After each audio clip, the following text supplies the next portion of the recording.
मैं पूछना चाहता हूं भारतीय जनता पार्टी के नेताओं से आज स्वतंत्रता दिवस के अवसर पर और प्रधानमंत्री जी से कि अगर प्रधानमंत्री जी के पिता परिवार नहीं बनाते तो आज नरेंद्र मोदी का जन्म इस देश में नहीं होता। इस भारत में 140 करोड़ लोग, हर आदमी परिवारवादी है और उस परिवार ने ही आपको वोट देकर लोग लाल किले की सत्ता तक पहुंचाया है। लाल किले के प्राचीर पर जब आप खड़े हैं तो वो परिवार के लोग ही वोट डालते हैं, तो आप परिवारवादी तो पूरा भारत है।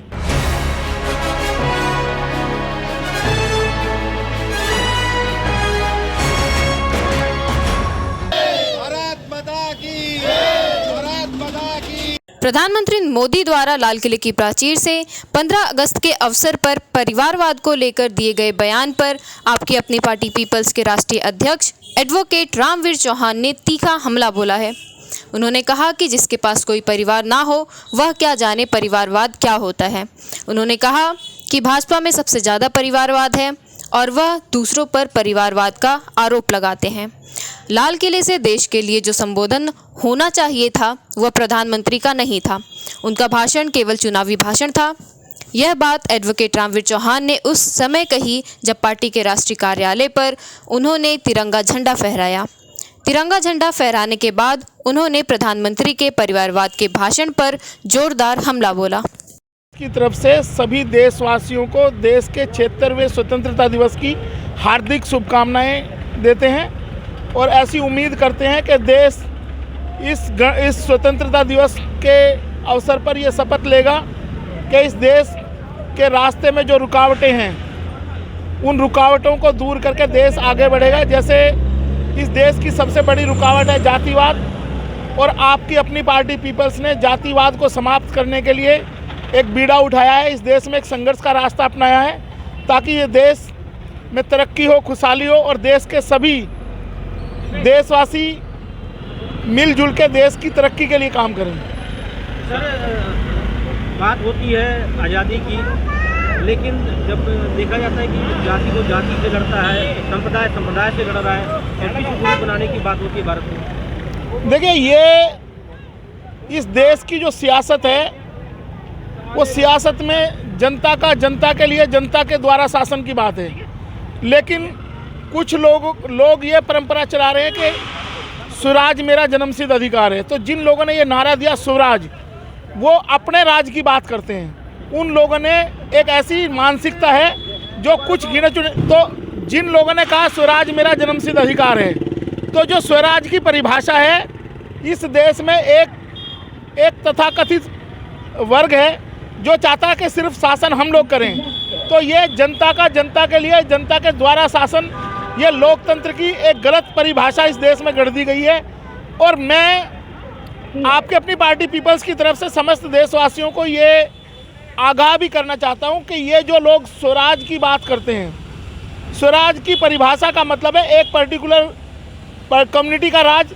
तो उसके बारे में देश के लोग सोचें और जनता के लिए जनता के द्वारा शासन पे काम करें ताकि ये देश तरक्की कर सके। देखिए, कोई भी काम पहले मुश्किल लगता है सभी को, लेकिन जब तक हम एक कदम नहीं उठाएंगे, अगर आपको अपने घर से किसी गंतव्य तक जाना है तो आप अगर अपने घर से नहीं निकलेंगे तो उस गंतव्य तक कभी पहुंच ही नहीं पाएंगे।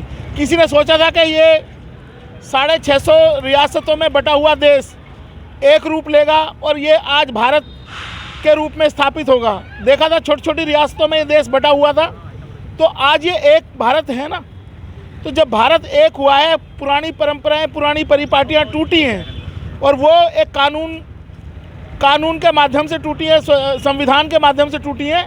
तो जब कानून बनेगा और लोग कानून के शासन को मानने लगेंगे तो ये जातिवाद भी समाप्त हो जाएगा। देखिए, हम आपकी अपनी पार्टी पीपल्स हमेशा इस बात के लिए अग्रसर रही है कि भारत को गणतांत्रिक देश, लोकतांत्रिक देश के रूप में स्थापित करने के लिए जो इस देश में ईवल्स हैं, जो बुराइयां हैं, उनको समाप्त करने के लिए, और उसके लिए इस देश का जो युवा है उस युवा को आगे आना पड़ेगा। ये जो भेदभाव की रणनीति है, डिवाइड एंड रूल की रणनीति है, इसको समाप्त करके इस देश को तरक्की के लिए आगे बढ़ाना है। साथ साथ मैं आपके माध्यम से इस देश के माननीय प्रधानमंत्री जी से भी ये बात उनके समक्ष पहुंचाना चाहता हूं कि वो बार बार अपने हर मंच पे परिवारवाद की बात करते हैं। तो मैं पूछना चाहता हूं भारतीय जनता पार्टी के नेताओं से आज स्वतंत्रता दिवस के अवसर पर और प्रधानमंत्री जी से कि अगर प्रधानमंत्री जी के पिता परिवार नहीं बनाते तो आज नरेंद्र मोदी का जन्म इस देश में नहीं होता।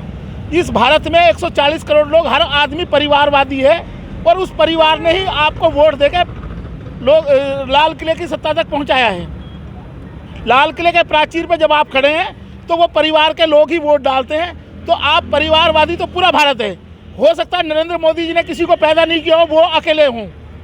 नरेंद्र मोदी जी ने शादी नहीं करी, उन्होंने कोई बच्चा पैदा नहीं किया, इसलिए उनको परिवारवाद खलता है।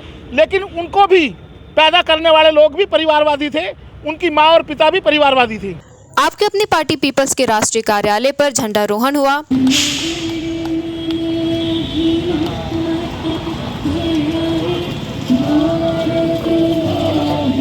आप लोग भी बोलो।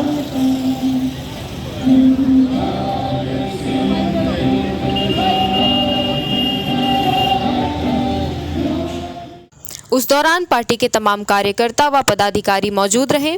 इस मौके पर बच्चों को चॉकलेट व राहगीरों को जोधपुरी लड्डू का वितरण किया गया। इस मौके पर पार्टी की महिला शक्ति ने क्या कहा, आइए सुनते हैं। मेरा नाम बबली शर्मा है। मैं आपकी अपनी पार्टी पीपल से हूँ और आज जितने भी देशवासी हैं उनको हार्दिक शुभकामनाएं देती हूँ। महिलाओं के लिए महिलाएं सभी सपोर्ट में आए तो तभी हर चीज़ का बीड़ा उठाया जाएगा, क्योंकि एक आदमी तो कुछ नहीं कर सकता।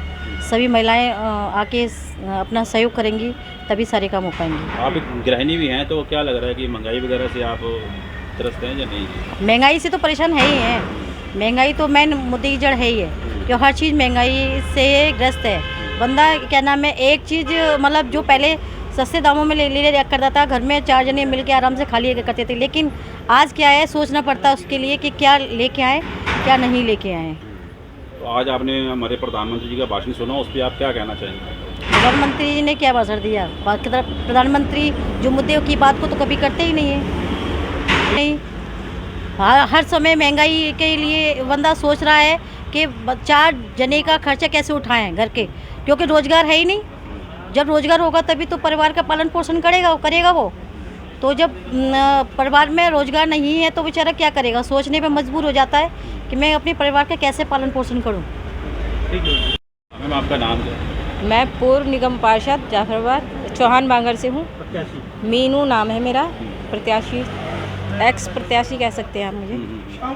और जाति उन्मूलन के लिए अभी हमने अपनी पार्टी से सर्वे वगैरह चला, हमारा काफ़ी अच्छा रिस्पांस मिला। मेरी तरफ से 15 अगस्त की सभी देशवासियों को बहुत बहुत बधाई। हम लोग भ्रष्टाचार के खिलाफ, जाति उन्मूलन के खिलाफ तो हमने करा ही प्रचार, अब भ्रष्टाचार के खिलाफ करना चाहते हैं। जो नेता लोग करप्ट है उन लोगों को जड़ से मिटाना है और हमारी पार्टी भी सहयोग करेगी, हम भी उनके साथ में हैं। आज आपने प्रधानमंत्री जी का भाषण सुना, उसमें आपको कैसा लगा? कोई महंगाई वगैरह से राहत मिलने के चांसेस नजर आए? लग तो नहीं रहा है ऐसा कुछ भी, वो तो अपने ही मुद्दे बताते रहते हैं। गृहिणियों के लिए तो कोई सहयोग नहीं है। 1200 रुपये का सिलेंडर है, अगर गृहिणी है तो वो क्या करेगी? दाल सब्जियां सभी चीज़ें महंगी हैं। अब ये देख लीजिए, टमाटर महंगे करके उसी का मुद्दा बना दिया गया और इस टाइम में प्याज भी महंगी कर दी गई है।